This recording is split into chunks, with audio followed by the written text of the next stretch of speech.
Empezamos. Hola a todos, queridos amigos que nos están acompañando en una nueva oportunidad en Sintonía con María para la radio Madre de Dios, junto al Padre Raimundo Mena y también a Jessica de Melo, que nos está acompañando en una nueva oportunidad. ¿Cómo están ustedes? Bien, Sabrina. Bien, Jessica, y feliz de poder compartir con ustedes, queridos hermanos, otro programa de Sintonía con María. Cuéntenos entonces, ¿cómo estás, Jessica? También que les contamos, Jessica, psicóloga, también que participa en la Pastoral de Sanación y Liberación y nos viene a acompañar en esta oportunidad en San José de la Mariquina para compartir temas de actualidad, temas de formación, temas de espiritualidad y te agradecemos por tu presencia, que hayas venido a los estudios de la radio para un nuevo programa. No, muchas gracias por la invitación, es un gusto estar aquí, un gusto estar con ustedes y siempre una alegría que podamos conversar más sobre Dios y que eso nos lleve a más profundidad. Perfecto, entonces vamos a dar un pequeño adelanto antes de hacer una oración para comenzar con el programa del día de hoy, y es contarles de que vamos a hablar un poquito de esto que trata el Jubileo de la Esperanza, cómo alcanzar las indulgencias y la importancia de ir educando un poquito nuestra voluntad, por así decirlo, para poder alcanzar esas indulgencias, para tener ese desprecio hacia el pecado, ese rechazo que necesitamos del pecado para poder tener más cercanía con Dios y disfrutar y aprovechar este Jubileo de la Esperanza. Le pedimos entonces, si le parece, Padre Raimundo, que nos guíe con la oración antes de comenzar con este programa. En nombre del Padre, del Hijo y del Espíritu Santo. Amén.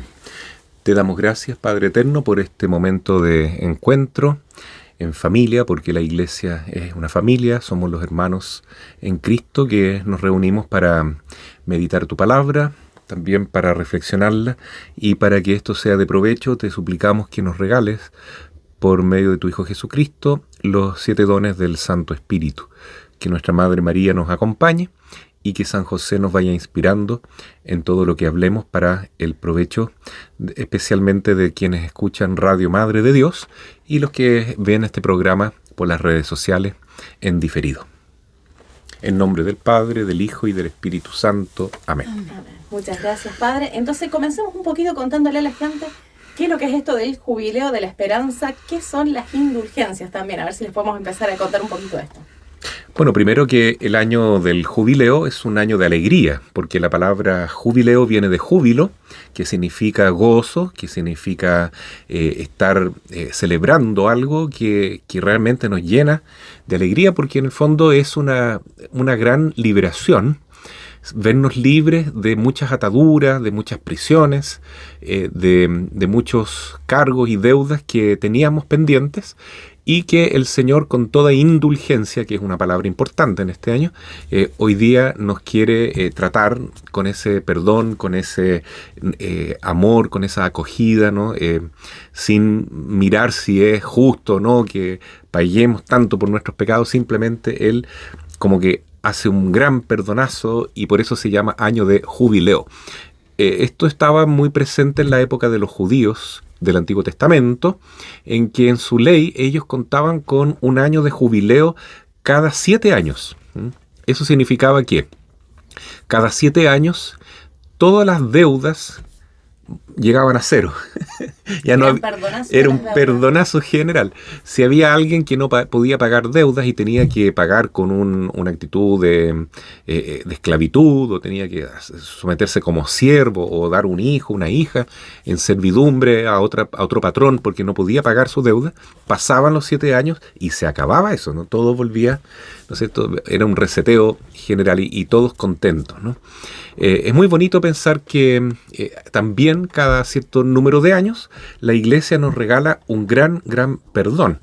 Pero el tema es, ¿sabemos que necesitamos que Dios nos perdone? Esa es la pregunta, ¿no? Así es, entonces encontrarnos con esto. Hoy en día los jubileos, contarles a quienes nos acompañan que son cada 25 años. Este es el regalo que nos da la Iglesia. Entonces, por lo que usted nos adelantaba, Padre Raimundo, esto va a tener relación con el perdón de los pecados. Usted mencionó la palabra indulgencia, entonces, ¿qué son estas indulgencias hoy en día? ¿Cómo las consideramos? ¿Qué nos encontramos por una indulgencia y por qué las tendríamos que buscar? Sí, bueno, la palabra indulgencia, como explica el Papa Francisco en la presentación de este año, que por cierto él lo dedica a la virtud de la esperanza, ¿no? La esperanza, que es una de las 3 virtudes teologales. Indulgencia es lo mismo que misericordia en el fondo. Entonces, Dios tiene indulgencia con nosotros porque nos ama, porque sabe que somos débiles, que sabe que necesitamos cada cierto tiempo que Él nos libere de muchas cosas que nosotros solitos nunca vamos a poder corregir, ¿no? Entonces, ¿qué sucede? Que vamos a poner un ejemplo. Si alguien atropella a otra persona y le choca su auto, normalmente no basta decir perdóname, lo hice sin querer, etcétera, sino que hay que reparar el auto de la persona que uno agredió involuntariamente incluso, ¿no? Entonces, ese acto de reparación es algo que todos tenemos pendiente y que muy pocas veces lo recordamos, ¿no? Vivimos en una época en que nosotros consideramos dos cosas que son un error. Primero, que no hay pecado, ¿no? Que ahora está todo permitido, que podemos justificarlo todo. En el fondo, Dios no tendría nada que perdonarnos porque ¿cómo vamos a tener pecado nosotros, ¿no? Que somos tan buenos. Eso lo dijo el Papa Pío XII, ¿no? El gran pecado de nuestra época es haber perdido la conciencia de pecado. Pero por otro lado, hay otro error que se comete en nuestra época, que es muy, muy frecuente, y es la misericorditis, ¿ya? El pecado de pensar que como Dios es misericordioso, Él tiene que perdonarlo todo en forma incondicional, gratuita, pero en forma injusta también. Porque si Dios, es cierto, es infinitamente misericordioso, también es infinitamente justo. Entonces, la misericordia no significa que si uno cometió un error, cometió un pecado, no tenga que repararlo. Hay que repararlo. Yo creo que ahí también, Jessica, nos podrías contar un poco esto de cómo de nuestras acciones puede existir un perdón. De hecho, Dios nos perdona, pero ¿qué pasa con las consecuencias de lo que hacemos? ¿Hay alguna marca que queda en las relaciones humanas y en la relación con Dios? ¿Quedará alguna marca de esto que uno ocasiona en el mal hacia el otro? O sea, yo creo que lo primero que tenemos que pensar es cuando Jesús nos dice ama al prójimo como a ti mismo. Él nos da ese mandato justamente porque primero sabe que nosotros a veces somos muy complacientes con nosotros mismos y justificamos mucho las cosas que hacemos.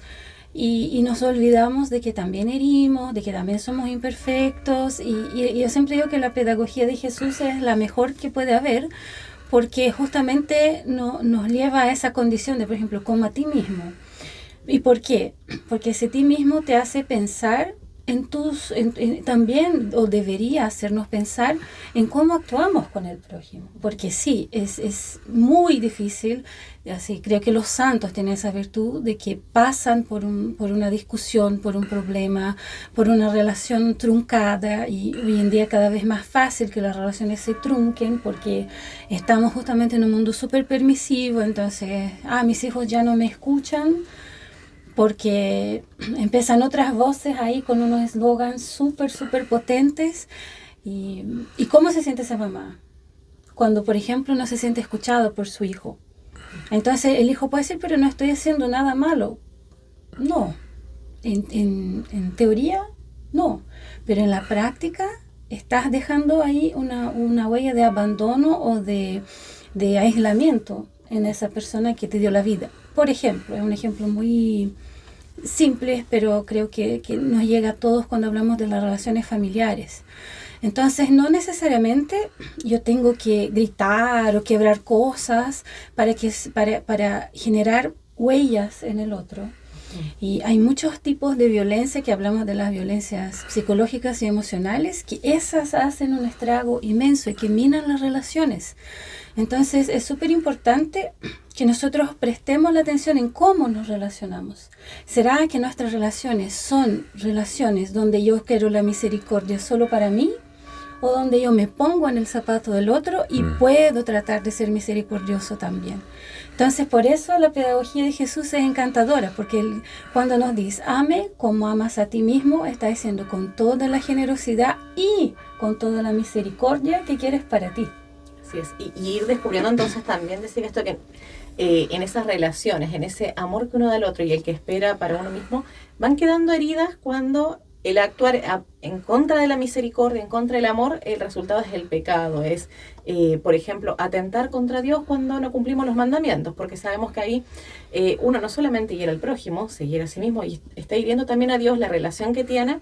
Y en esa existencia del pecado, en las acciones humanas, también van quedando marcas. Entonces, cuando uno pide este sacramento de la reconciliación, de la penitencia, el perdón, se borra el pecado, pero ¿qué pasa con la consecuencia del pecado, con esta herida que ha quedado? ¿Qué pasa ahí con eso, Padre Raimundo? ¿Qué ocurre y qué pasa con las indulgencias en base a esto? Bueno, que como sabemos, y acaba de explicar muy bien Jessica, no basta con reconocer, bueno, he hecho daño a un amigo, a un pariente. Tengo que ir y hablar con esa persona, ¿no es cierto? Y reparar aquello y por lo menos pedir perdón, dialogar y decir, mira, nunca más lo voy a hacer y te ofrezco esto en compensación, este cambio de actitud, ¿ya? Esa reparación también debe darse a Dios, ¿ya? Entonces no basta con pedir perdón en la confesión, que es fundamental, porque cuando uno peca contra el prójimo, comete un daño, ¿no es cierto? Pero que un daño reparable, porque uno está pecando contra alguien que es tan limitado como uno. Pero cuando uno peca contra Dios, ese pecado tiene un valor de una ofensa infinita, porque uno está pecando contra un ser que es infinitamente grande, bueno, perfecto, y que por ese valor infinito, entonces ese pecado, ese error que hemos cometido, adquiere también una culpa infinita. ¿Con qué pagaré a Dios todo el bien que me ha hecho? ¿Cómo puedo pagar? ¿Qué precio tiene eso? No lo podemos pagar, entonces la única que queda es pedirle perdón con humildad y tener confianza que si volvemos a Él nos va a recibir con los brazos abiertos, igual como el papá misericordioso del hijo pródigo. Es algo totalmente gratuito. Por supuesto que el papá del hijo pródigo espera que este hijo que vuelve a casa tenga efectivamente un cambio de actitud, ¿no es cierto? Que de ahora en adelante ya no sea tan egocéntrico, tan egoísta, ¿cierto? Tan narcisista de mirar solo su propio gusto, sus propios intereses, sino que cambie de actitud. Eso significa reparación. Y hay dos maneras de reparar. Una es en este mundo y otra es en el otro mundo, ¿ah? Entonces, la reparación en este mundo se realiza con obras de caridad, como ya expliqué, con un cambio de actitud en lo que hemos fallado, y también con sacrificios, con mortificación, ¿no es cierto?, para acompañar a Jesús en la cruz. Al fin y al cabo, el Señor reparó por todos nuestros pecados, muriendo en la cruz. ¿Y por qué tenía que ser Él? Porque Él no es solamente hombre, es también Dios. Por eso el valor del sacrificio de Jesús que vamos a celebrar ahora en la Semana Santa es infinito. O sea, la reparación es necesaria en este mundo o en el otro. Claro, el que repara verdaderamente es el Señor. Es el único que puede reparar por nosotros, eso para comenzar a hablar. Pero también nosotros debemos poner nuestra parte. Entonces, ¿cómo podemos hacer para reparar el daño? Eso se llama pena temporal. ¿Ya? O sea, ¿Dios nos perdona la culpa en la confesión? Sí, pero viene todavía una pena temporal. ¿Ya? Es una penitencia que debemos pagar para reparar. Eso se puede pagar en esta vida o en la otra, ya lo dije. Pero a veces vamos juntando tantos pecados y tantas culpas, ¿no?, que puede ser que Dios las perdone si las confesamos bien, con propósito de enmienda, ¿no es cierto?, cumpliendo todas las condiciones de la confesión. Pero vamos acumulando tantas penas temporales que si nos morimos y estamos con una bolsa de deudas en ese sentido, puede ser que nuestro purgatorio sea muy largo, ¿ya? Puede ser también esto de que cuando uno lleva mucho al purgatorio, este tiempo que uno está limpiando el alma, es porque también no hubo un tan sincero deseo de corregir, de enmendar y de sanar esas heridas que iba causando. Entonces uno dice, puede haberse la persona confesado, puede haber intentado reparar también en la relación. A ver, se peleó con un familiar, pidió perdón, robó algo, retribuyó lo que había robado, mintió, después dijo la verdad, por dar ejemplos así. Pero tal vez eso que faltó, el deseo, más que el deseo, el rechazo al pecado, ¿puede ser lo que uno estaría pagando más bien ahí en el purgatorio?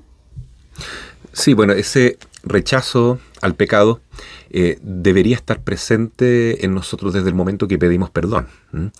Pero no siempre está muy presente, ¿no? Por eso el Señor dice en la palabra que escuchábamos ayer en el Evangelio, el pecado los tiene a ustedes presos. Están presos por causa del pecado. En cambio, la verdad los hace libres. ¿Por qué el pecado nos torna esclavos? Puesto que cada vez que pecamos, quedamos más adictos al pecado, quedamos más enviciados, como se dice, con una tendencia a volver a pecar. Entonces puede ser que la mujer que comentaba el Evangelio este domingo se sintió contenta de que Jesús no la condenó. Pero Jesús tampoco le dijo, te perdono. Simplemente le dijo, no te condeno, anda y no peques más. Pero ¿qué pasa si esa mujer tenía todavía un apego al pecado? Ella pudo haber dicho después, bueno, Jesús me perdonó una vez, puede que me perdone otra, voy a volver a engañar a mi marido, entonces cometo adulterio de nuevo. Entonces eso pasa cuando uno pide perdón a medias, porque uno tiene un cierto apego al pecado. Entonces uno se arrepiente, pero el propósito de enmienda no es tan verdadero, ¿no? Entonces si no se da ese rechazo total al pecado, entonces quiere decir que no estamos del todo arrepentidos, ¿no? Y no estamos sanos, porque estamos presos, estamos esclavos a esa peste, a esa enfermedad terrible que es el pecado. Acá quiero aprovechar a tomar algo justamente de la palabra de Dios que nos ha tocado en estos domingos de Cuaresma. Yo encuentro esta diferencia, a ver, ustedes ahí corrijan menos, pero veíamos esto de la mujer adúltera y como usted bien dijo, padre, ella no es que está pidiendo perdón, pero no la pudieron condenar. Jesús tampoco quiso condenarla y le bastó esta palabra, vete y no peques más, pero la dejó ir. Y volviendo un poco más atrás, domingos anteriores, la parábola del Padre Misericordioso. Acá hay otra actitud. Acá hay un padre que acoge, que abraza, que sale al encuentro y que recibe al hijo. Porque el hijo dio un paso antes, que fue reconocer su error e ir a buscar nuevamente a la casa de su padre. Y ya mentalmente le estaba pensando esto de que he pecado contra el cielo y contra ti y no merezco ni siquiera ser llamado hijo tuyo, porque él sabe que despilfarró lo que era del padre, sabe que tuvo mala vida y el maltrato que tuvo hacia el padre, y por eso acepta ser tratado como un esclavo. Ahí te pregunto entonces, Jessica, sobre esta actitud que tiene este hijo. ¿Y por qué es tan distinta con la de la mujer adúltera? Un hijo que vuelve arrepentido y una mujer que simplemente conserva la vida, podríamos decir. O sea, yo no encuentro, tal vez yo vaya a traer aquí una visión un poco polémica, ¿ya? Yo encuentro que el hijo pródigo no es que él estaba así como, ay, sí, mi papito lindo. O sea, se le acabó la comida. Lo que tenía era lo peor, y menos que el peor. Pensemos que el cerdo para los judíos era lo más humillante que había. Comparar una vida a la vida del padre, con alimentarse con los cerdos, era como lo peor ejemplo, ¿ya? Entonces sí, él creo que realmente se arrepintió, porque dijo, pequé contra el cielo y contra ti, pero hasta el arrepentimiento él tuvo que educar su voluntad. Bien. Y Dios fue muy bueno cuando lo es, porque Dios, otra vez, la pedagogía del cielo es maravillosa, ¿verdad? Porque lo dejó sin nada, y a veces uno espera, Dios no es bueno, entonces, ¿por qué? ¿Cómo dejó a un hijo suyo sin nada? Porque era la forma que ese hijo iba a poder educar su voluntad desordenada. ¿Castigo o educación? Claro, exactamente, porque nosotros también tenemos una visión, otra vez, muy complacente, entonces, no, pero ¿por qué tanto? ¿Por qué así? Y hoy sobre todo así no se puede decir nada, no se puede tocar nada, porque todo puede traumatizar a las personas. Y al final, al no hacerlo, traumatizamos mucho más. Pero Dios como es perfecto. Las heridas son mucho más profundas si no corregimos a tiempo. Exactamente, pero como Dios es perfecto y sabe todo, entonces Él dijo, bien, ese hijo es muy, muy, muy rebelde. Voy a tener que quitarle básicamente todo para que él piense, porque mira, no fue como al primero me devolví, porque claro, él fue perdiendo las cosas de a poco, entonces cuando llegó hacia el último, tocó fondo. Exacto, él tuvo que tocar muy fondo, entonces parte de su arrepentimiento primero vino con la pedagogía de Dios, de quitándole cosas y quitándole placeres, porque uno también tiene una tendencia a pensar que el pecado es malo, muy malo, pero la trampita del pecado es parecer bueno. parecer agradable. Y producir adicción. Exacto. Es el famoso afecto al pecado, quedar preso a eso, ¿no? Que uno dice, no quiero pecar más, pero como dice finalmente San Pablo en la carta a los romanos, ¿por qué no hago el bien que quiero? Si sé que no quiero pecar, pero ¿por qué lo hago? y que pareciera realmente esto de no ser tan malo, o sea, como se iba hablando también en los domingos anteriores, esta imagen que hace parecer que es relativamente lo justo, por así decirlo, que cada hijo pida la parte de su herencia, si es posible, es legal, lo piden y lo usan a su manera. El mundo lo permite, dirán, el dinero se puede usar. Entonces, claro, ¿dónde es que viene que esto es un mal para la familia, para él, para su relación con Dios? Porque este hijo habla de su relación con Dios también, que deshonra en las decisiones que tomó. Si estaba haciendo algo que se podría decir que era legal, pedir la parte de su herencia. O sea, es que otra vez, si entramos en la legalidad, eso es un tema para otra conversación, otro episodio, para un próximo episodio. Y por eso los legalistas son tan complicados, porque como, sí, es verdad, es justo y se puede hacer, pero ¿te hará bien lo que es lo que en la ley de la tierra se pide? Es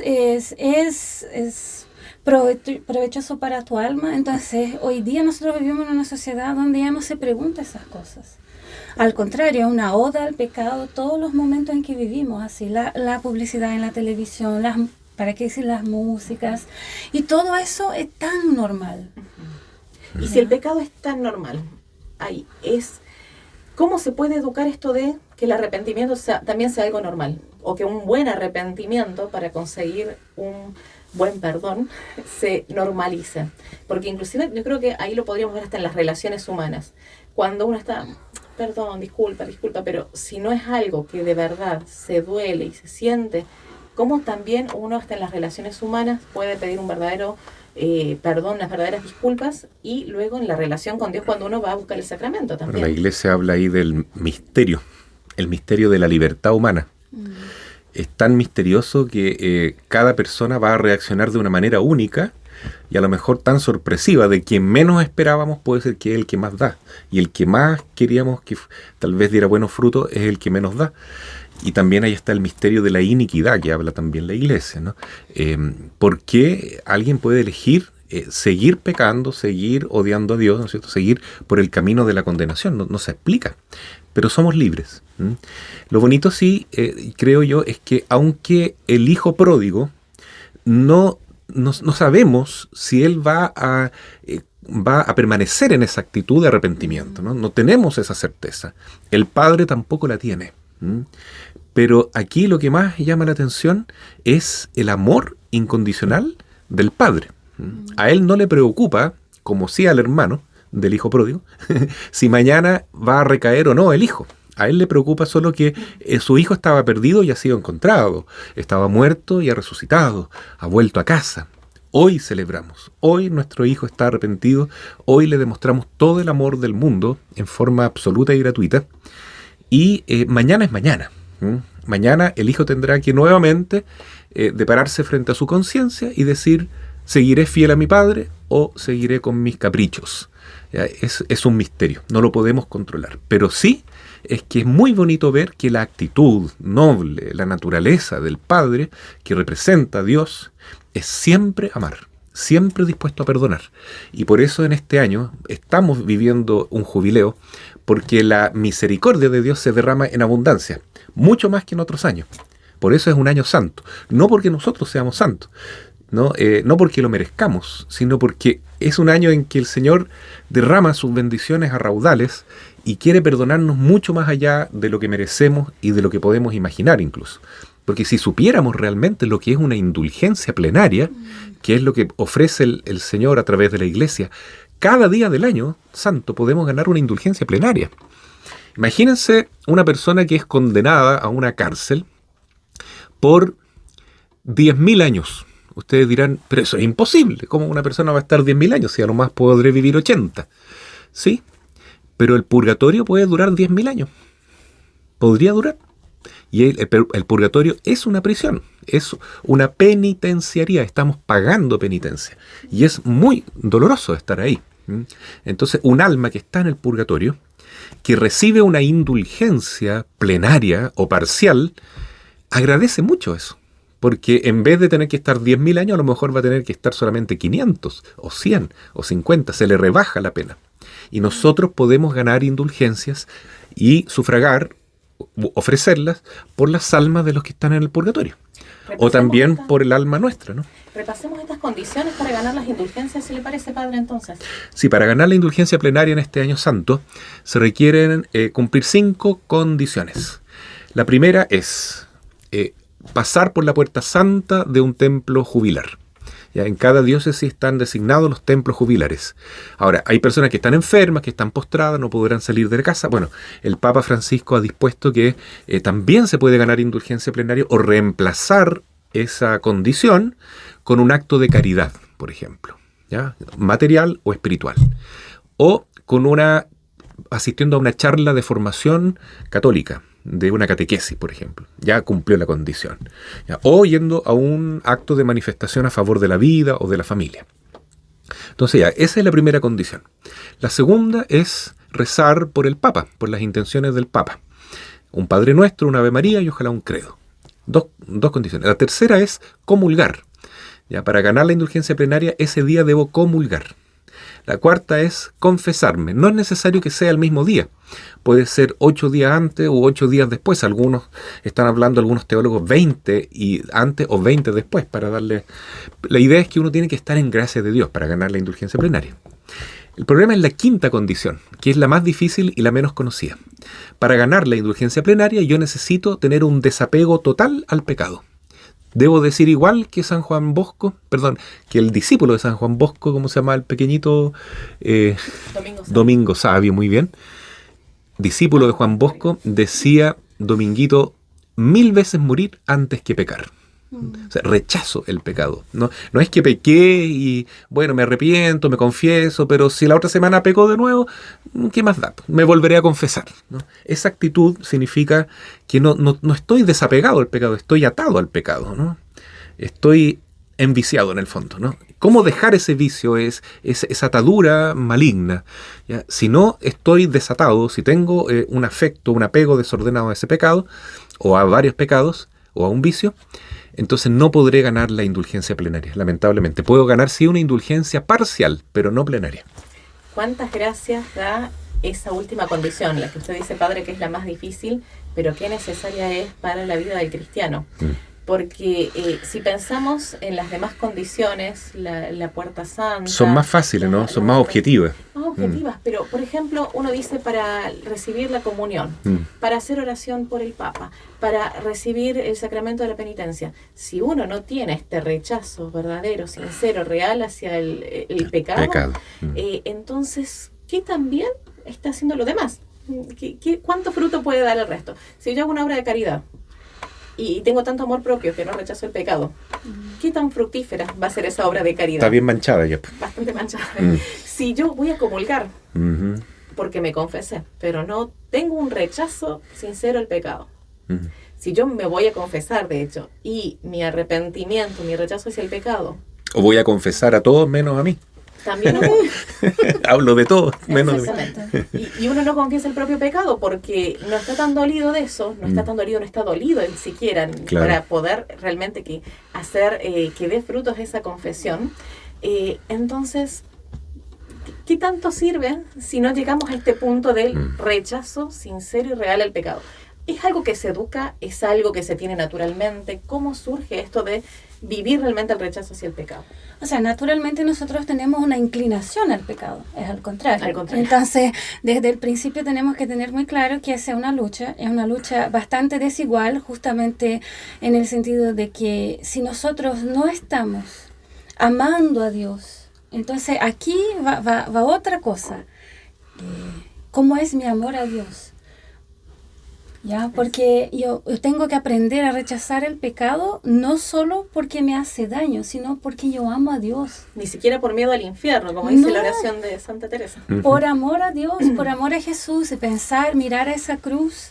Ojalá durante esos días que nos faltan de Cuaresma y ojalá en la Semana Santa tomemos un crucifijo y lo miremos, pero lo miremos así con profundidad, pensando que todo eso fue por cada uno de nosotros individualmente, y si Jesús tuviera que volver y hacerlo otra vez por apenas uno de nosotros individualmente, lo haría.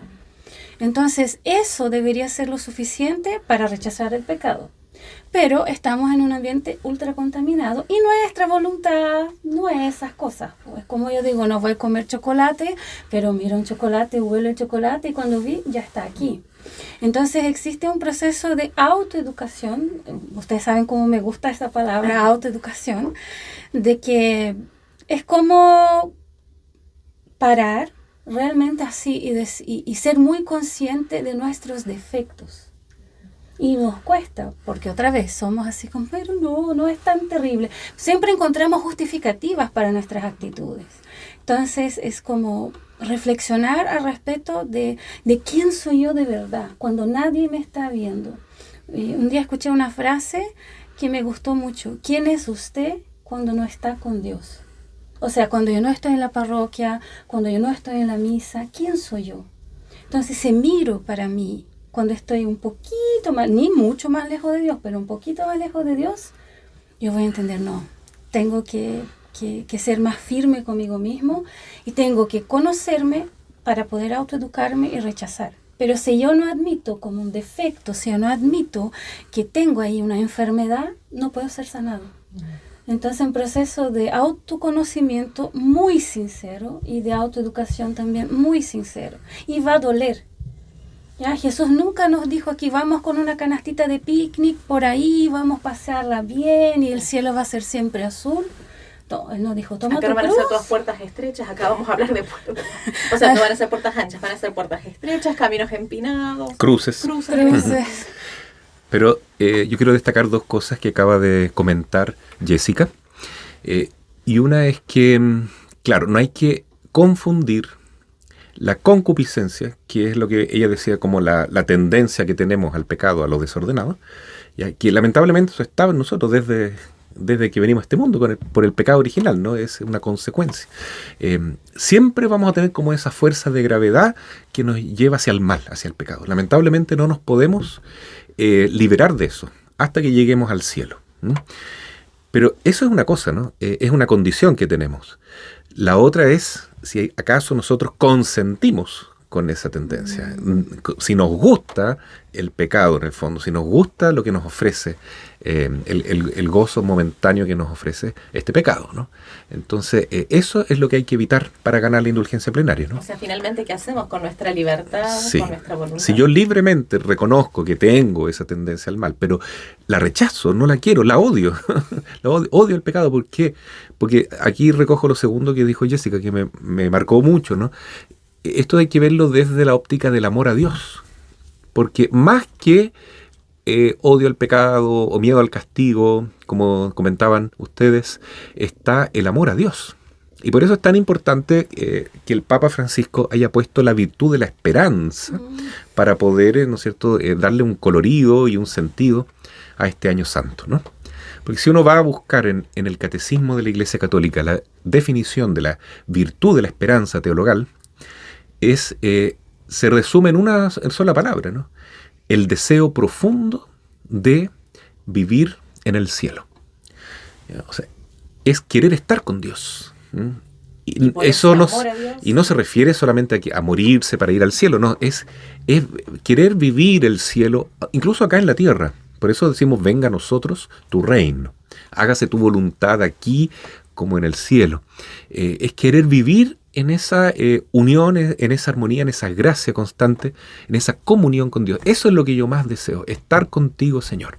Entonces, si yo amo a Dios de esa manera, quiero estar unido a Él, lógicamente que la tendencia al pecado y a las seducciones del demonio, del mundo y de la carne van a ir desapareciendo poco a poco. ¿Por qué? Porque es más fuerte la tendencia hacia Dios.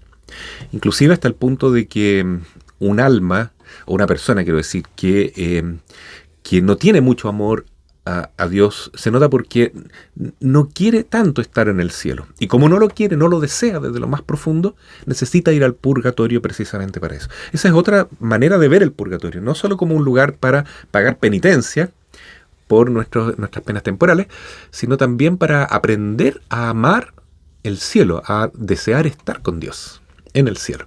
Cuando se logra ese deseo profundo, quiere decir que nuestra voluntad está sana, porque apunta donde debe ir. Y las acciones entonces son realmente motivadas por eso, por el amor. Que El amor. ante un Dios que es amor, lo que nos mueva la voluntad sea realmente el amor. Uno piensa, por ejemplo, en este mundo uno puede ser disciplinado en diversos aspectos. Por ejemplo, podría ser alguien disciplinado para no comer más de lo que debe, para hacer sus tareas, para atender su hogar, para hacer ejercicio. O sea, podría ser disciplinado en diversas cosas. Pero sin embargo, eso no basta para que uno llegue al cielo. Es decir, ser bueno, no ser malo, no basta. Porque falta que esté el amor. Y uno ve a los santos, por ejemplo, y los admira por la disciplina en la vida que han llevado también, o sea, ese rechazo firme a tantas ocasiones de pecado, en la forma en la que uno ve que madrugan por amar a Dios, por adorarlo, por estar acompañándolo, por las acciones que realizan Santa Teresa de Calcuta, por ejemplo, atendiendo a los pobres, esa disciplina, esa acción y esa voluntad. Pero ¿qué es lo que los lleva al cielo? Que está empujada por el amor a Dios, no simplemente por el deber a los hombres, por cumplir una tarea. Entonces, ahí también es que uno puede ir rechazando el pecado, porque ya no le deja espacio. Es simplemente como que si la voluntad de uno se quiere unir a la voluntad de Dios, el pecado ya empieza a estar desplazado y a uno no le queda ganas de estar en esa prisión, si la libertad la tienen los hijos de Dios por vivir como hijos de Dios. Ahora, ojo, porque nosotros también tenemos que pensar no en ese amor sentimentalista, porque si no es muy fácil, nuestra forma de amar aún es muy débil, es muy frágil, muy inmadura y muy inestable. ¿Ya? Entonces no estamos hablando de ese amor, porque entonces yo amo a Dios, está bien, no importa si rezo el rosario o no. O sea, por amor a Dios, aún sin voluntad, voy a rezar el rosario. Por amor a Dios, aún sin voluntad, voy a la Santa Misa. Amor puesto en acción. Exacto, el amor al final no es tan subjetivo. La pasión, el enamoramiento es muy subjetivo, que son cositas, es como, el perfume de la muchacha, el arito que usa, o mira cómo tiene el cabello el muchacho. No. Eso es otra cosa, es nuestra forma de amar, y a veces grande parte de nuestros equívocos vienen porque nosotros ponemos a Dios, nosotros bajamos a Dios y en vez de tratar de que nos elevemos nosotros hacia Él, lo tratamos de rebajar hacia nosotros, entonces vamos justificando todo, ¿ya? Porque con nuestra forma, con nuestra medida de amar, de fe, entonces todo está bien. Entonces tal vez sea un poco duro eso que estoy diciendo, pero es ese amor objetivo y que también está ordenado con la voluntad de uno de decir, ¿sabes? No tengo ninguna gana hoy día. O sea, no es todos los días que ninguno de nosotros quiere hacer las cosas que hace. A una mamá, por más que ame a los hijos, no todos los días le quiere cocinar, pero sabe que necesita ese alimento y lo hace. Eso es lo mismo para con Dios. Sí, pero ¿cómo poder lograr mantenernos siempre perseverando en ese amor que tiene como lenguaje el dolor, ¿no? El verdadero amor es sacrificio muchas veces. Pero ¿cómo poder hacerlo? Yo me encuentro tan pequeño, tan débil, tan con poca voluntad para estar siempre en una actitud heroica de amar. Entonces la Iglesia nos enseña, justamente en la definición de la virtud de la esperanza, que ese deseo del cielo, que nos da una voluntad que nos empuja, es un motor que nos impulsa a vivir en el amor constante, solo se logra cuando obtenemos la ayuda adecuada de Jesús, por medio de los sacramentos, por medio de la vida espiritual, ¿no es cierto?, de la oración, y la gracia de Dios, que nos viene como un regalo, es un don de Dios en el fondo, ¿no? O sea, la virtud de la esperanza, claro, depende de nuestra voluntad, pero mucho más depende de recibir este don de Dios. Y por eso hay que pedirlo, hay que pedir esa gracia. Por eso vamos a la Semana Santa, vamos a aprovechar este Año Santo pidiendo el don de tener, ¿no es cierto?, este deseo del cielo, que nos impulse a superar nuestro pecado, nuestra concupiscencia, nuestro deseo desordenado, y ojalá ganar muchas indulgencias, es decir, muchos actos de misericordia, no solo para nosotros, sino para nuestros seres queridos, que nos van a agradecer tanto, los que están en el purgatorio. Y capaz que sumar entonces estas peticiones, cuando hablemos con Dios en el momento de oración, pedirle amar cada día más a Jesús. O sea, uno piensa, esto de María, enséñanos a amar cada día más a tu Hijo Jesús, pero también enséñame a rechazar cada día más el pecado, para que, por ejemplo, en esta Semana Santa, cuando uno aproveche los momentos de recibir el sacramento de la confesión, prepararse previamente, ir pidiéndole, Señor, enséñame a rechazar firmemente mi pecado. No solamente hacer una evaluación, una prueba, a ver, analicemos qué es lo que hice mal, sino que cuando vea que lo hice mal, piense realmente, no quiero volver a hacerlo, perdón Señor por esto, me duele, quiero rechazar ese pecado, no quiero que ese pecado tenga lugar en mi vida. Que en el vivir cotidiano después uno pueda también plantearse eso. Las oportunidades de pecado en este mundo están así al alcance de la mano todo el tiempo. Entonces buscar firmemente, aunque duela, porque usted dijo, padre, que hay veces duelen las cosas, no siempre es que va a ser feliz el camino de alegre, el camino del que rechaza el pecado, va a ser una prueba, justamente una cruz, claro. Pero una cruz que se puede llevar con amor, con alegría, porque Jesús es el que la carga primero antes que nosotros. Muy bien, vamos terminando entonces. Les agradecemos que nos hayan acompañado en esta reflexión. Y les deseamos a todos que ojalá puedan desear esta virtud de la esperanza, este júbilo que nos ofrece la Iglesia en este año santo, y ojalá que podamos realmente ganar muchas indulgencias, ¿no? Muchos actos de misericordia de Dios, porque este es el año del perdonazo, como se dice, ¿no? Para que nuestra alma esté siempre ya lista, dispuesta para ir al cielo, si es que nos llama el Señor. Entonces, sino para que las almas que están en el purgatorio puedan efectivamente acortar su periodo de purificación y entrar lo más posible al paraíso, lo más luego posible. Así es, y también para ir, como hablamos de este tema de la voluntad, del rechazo hacia el pecado, ir autoeducándonos, como decías Jessica, predisponiendo el corazón. Nos quedan poquitos días de Cuaresma, pero aprovechemos este tiempo entonces para vivir así, de la mejor manera la Semana Santa que nos regala el Señor y todo el año jubilar. Muchas gracias Jessica por habernos acompañado, muchas gracias Padre Raimundo, y le pedimos que nos guíe en una oración para que culminemos el programa del día de hoy. Pedimos a la Virgen que nos eduque entonces en esta virtud de amar, de esperar y de creer. Dios te salve María, llena de gracia, el Señor es contigo, bendita tú eres entre todas las mujeres y bendito el fruto de tu vientre Jesús. Santa María, Madre de Dios, ruega por nosotros pecadores, ahora y en la hora de nuestra muerte. Amén. El Señor esté con ustedes Y con tu espíritu. y les bendiga Dios Todopoderoso, Padre, Hijo y Espíritu Santo. Amén. Muchas gracias y nos encontraremos en una próxima oportunidad en sintonía de Radio Madre de Dios. También les recordamos que estamos en internet, la Radio Madre de Dios, en www.radiomadrededios.cl, y compartimos los programas en el canal de YouTube del Padre Raimundo Mena. Hasta la próxima, si Dios permite. Hasta la próxima. Chau, chau.